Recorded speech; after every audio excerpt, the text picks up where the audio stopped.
خواتین و حضرات، اگر ہم لائن آف کنٹرول کی صورتحال پر بات کریں تو بھارت کی جانب سے مشرقی سرحد پر خطرات کا ہمیں بخوبی ادراک ہے۔ بھارت ہمیشہ کی طرح اپنے اندرونی انتشار سے توجہ ہٹانے اور خطے میں اپنی اجارہ داری قائم کرنے کے لیے جو منصوبہ بندی اور اقدامات کر رہا ہے، پاکستان کی اعلیٰ سول و عسکری قیادت اس سے بخوبی آگاہ ہے۔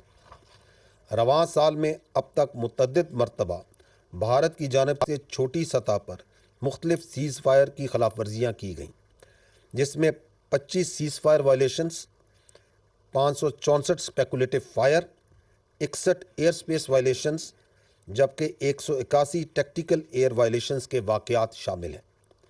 رواں سال بھارتی حکومت کی جانب سے متعدد فالس فلیگ آپریشنز بھی کیے گئے، جن کا بنیادی مقصد اندرونی سیاست اور خلفشار سے توجہ ہٹانا تھا۔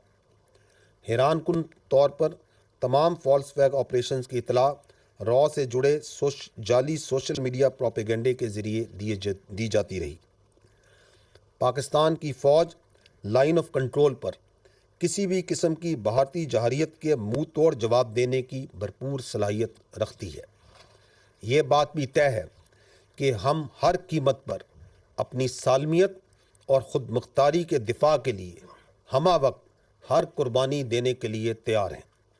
بھارت نے مقبوضہ جموں و کشمیر میں جو ظلم کا بازار گرم کر رکھا ہے اور جس طرح وہاں کے نہتے کشمیریوں پر ظلم کے پہاڑ توڑے جا رہے ہیں اور بے گناہ کشمیری نوجوانوں کو غیر قانونی آپریشنز میں شہید کیا جا رہا ہے، یہ سب کچھ دنیا کے سامنے ہے۔ بھارت کے زیر تسلط کشمیر میں عوام اقوام متحدہ کی قرارداد کے تحت اپنے حق خود ارادیت کے لیے عالمی توجہ کے منتظر ہیں۔ گزشتہ سال دسمبر میں بھارتی سپریم کورٹ نے آرٹیکل 370 کو برقرار رکھ کر ثابت کیا کہ بھارت مقبوضہ کشمیر کے حوالے سے اقوام متحدہ کی قراردادوں کی کھلم کھلا خلاف ورزی کر رہا ہے۔ بھارتی سپریم کورٹ کا مقبوضہ کشمیر میں آرٹیکل 370 کے خاتمے کا یہ فیصلہ غیر قانونی اور بین الاقوامی قوانین کی کھلی خلاف ورزی ہے۔ ہمارا اصولی موقف ہے کہ ہم مقبوضہ جموں و کشمیر کے مظلوم عوام کے ساتھ کھڑے ہیں اور ان کی سیاسی، قانونی، سفارتی اور اخلاقی حمایت جاری رکھیں گے۔ بھارتی حکومت اس وقت ریاستی دہشت گردی کا کھلم کھلا ارتکاب بھی کر رہی ہے، جس میں بیرون ممالک ماروائے عدالت ٹارگٹ کلنگز باشمول بھارتی نژاد سکھوں کی ٹارگٹ کلنگز بھی شامل ہیں۔ اس کے ساتھ ساتھ مختلف ریاستوں میں جاری حقوق اور علیحدگی پسند تحریکوں کو قوت کے ساتھ کچلنے کا عمل بھی جاری ہے۔ اقلیتوں، بالخصوص مسلمانوں اور باشمول عیسائیوں کی سوچی سمجھی سازش کے تحت نسل کشی کی جا رہی ہے۔ مساجد، عبادت گاہوں اور گرجا گھروں کو نشانہ بنایا جا رہا ہے۔ مذہبی تنگ نظری کا یہ جبری مظاہرہ اقوام عالم اور انسانی حقوق کے علم برداروں کے لیے ایک کڑا سوال ہے۔ خواتین و حضرات، یہ بات اہم ہے کہ دہشت گردی کے خلاف جاری جنگ اور مختلف آپریشنز کے تھینک یو ویری مچ سر۔ سمیرہ خان، سما ٹیلی ویژن سے۔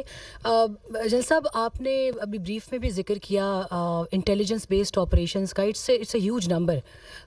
کم و بیش 170 انٹیلیجنس بیسڈ آپریشن IBOs یومیہ کیے جا رہے ہیں مختلف فورسز کی جانب سے، اور یہ ایک بہت بڑی ایفرٹ ہے، کیونکہ انٹیلیجنس بیسڈ آپریشن کا نام سمپل ہوتا ہے مگر اس کے پیچھے ایک آپریشن کے لیے بھی بہت زیادہ ایفرٹ درکار ہوتی ہے، جتنا میں اگر جان سکتی ہوں۔ لیکن دوسری طرف ہم دیکھتے ہیں تو ٹیررزم کی ویو جو ہے وہ بڑھتی جا رہی ہے۔ آپ 383 کا آپ نے مجھے ابھی بریف میں فگر دیا شہداء کا، آفیسرز اینڈ جوانز دونوں کا، اٹس اے ہیوج نمبر۔